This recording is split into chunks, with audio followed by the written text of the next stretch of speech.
My dear lovely students, you are most welcome in this class.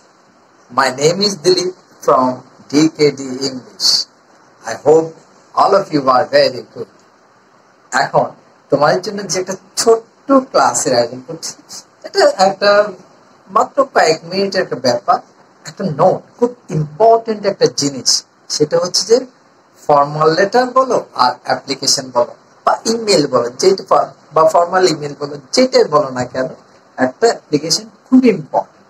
তো আমি এটা খুব সংক্ষেপে এবং বাট ইনফরমেটিভ, মোস্ট ইনফরমেটিভ করে জিনিসটা তৈরি করেছি তোমাদের জন্য, এবং জিনিসটা তোমাদেরকে বাংলায় বুঝিয়ে দেওয়ার চেষ্টা করছি, পুরো বাংলাটা লিখে দিয়ে তোমাদেরকে বুঝিয়ে দেওয়ার চেষ্টা করছি, যাতে করে তোমাকে আর অন্য কারো কাছে যেতে না হয়।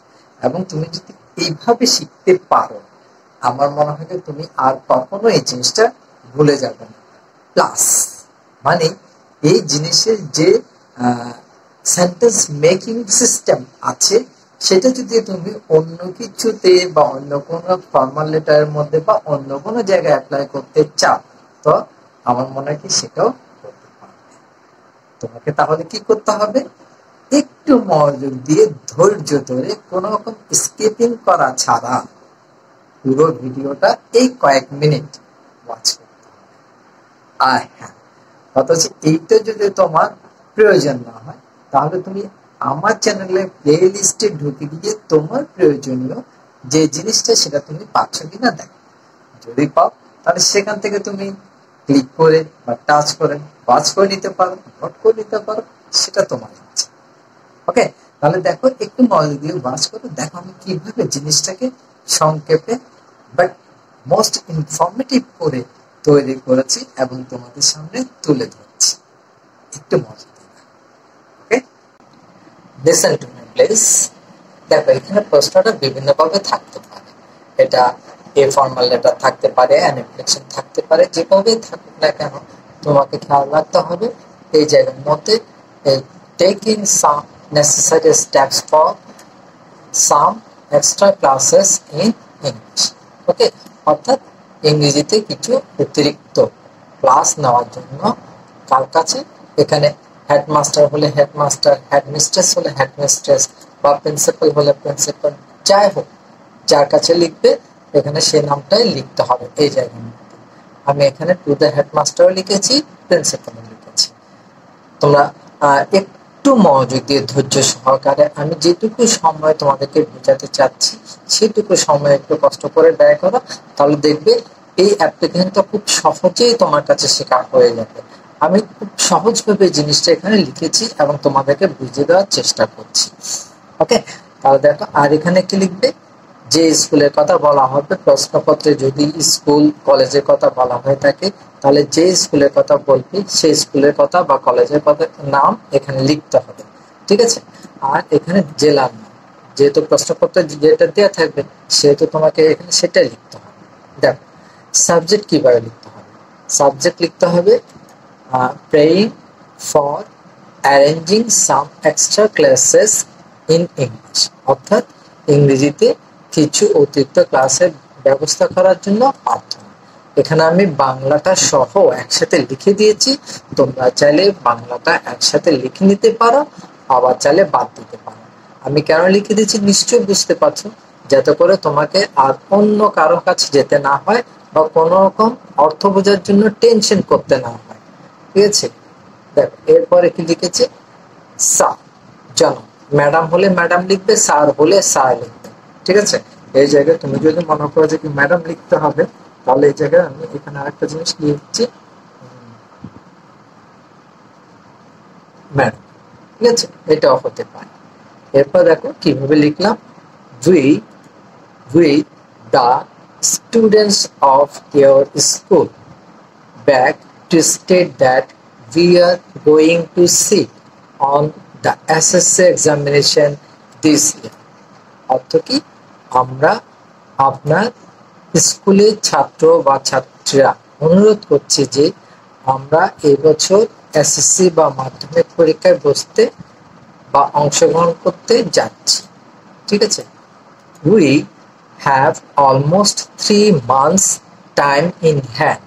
আমাদের হাতে প্রায় 3 মাস সময় আছে, but we could not complete our syllabus in English. আমরা আমাদের ইংরেজি সিলেবাস শেষ করতে পারিনি। এখানে একটা কিন্তু শব্দ হবে, কিন্তু কিন্তু আমরা আমাদের English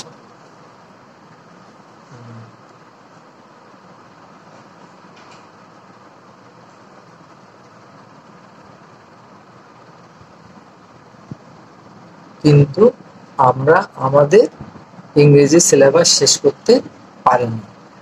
But again, most of the students of our class are weak in English.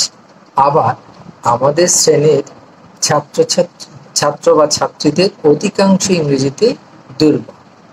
Recently, we have discussed the matter among ourselves. সম্প্রতি বিষয়টি নিয়ে আমরা আমাদের মধ্যে আলোচনা করেছি। We feel nervous to sit at the examination on English. ইংরেজি বিষয়ে আমরা পরীক্ষায় বসতে নার্ভাস বোধ করছি বা উদ্বিগ্ন বোধ করছি। We are crying need your help now. এখন আপনার সাহায্য আমাদের একান্তই কাম্য।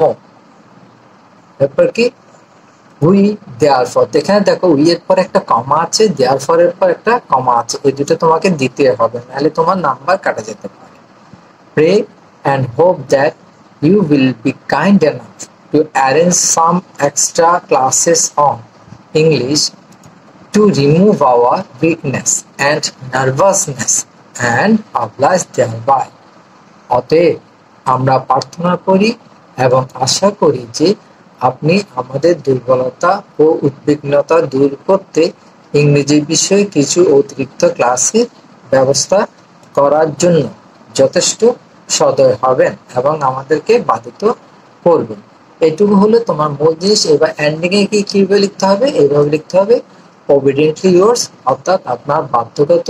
এখানে তোমার নাম, on behalf of the students, ছাত্রছাত্রীদের পক্ষে তোমার স্কুলের নাম বা কলেজের নাম, কিন্তু প্রশ্নপত্রে যদি স্কুল বা কলেজের নাম দেওয়া থাকে সেটাই তোমাকে লিখতে হবে। মোটামুটি এই হলো জিনিসটা।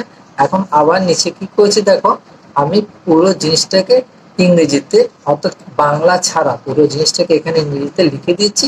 তোমরা চাইলে এই যে অর্থাৎ পুরো বাংলাটা যদি তোমাদের মনে থাকে বা বুঝতে পারো তাহলে এই জিনিসটা সরাসরি এখান থেকে লিখে নিতে পারো, তোমার যেটা ইচ্ছা। ঠিক আছে, আশা করি তোমরা ব্যাপারটা সহজে বুঝতে পারছো। আমি খুব ইজি ওয়ার্ড দিয়ে সেন্টেন্সগুলো ইজিলি তৈরি করেছি যাতে করে তোমাদের কোনো রকম শিখতে কষ্ট না হয় এবং দীর্ঘদিন তোমাদের মনে থাকে। ওকে, আর হ্যাঁ, তুমি যদি আমার চ্যানেলে নতুন হয়ে থাকো তাহলে তোমার প্রতি অনুরোধ রইল যে আমার চ্যানেলটা সাবস্ক্রাইব করে আমার সঙ্গে থেকে শেখার জন্য। আর তোমরা যারা ইতিমধ্যে আমার চ্যানেলটা সাবস্ক্রাইব করেছো তাদেরকে অবশ্য ধন্যবাদ। Thank you for watching the video.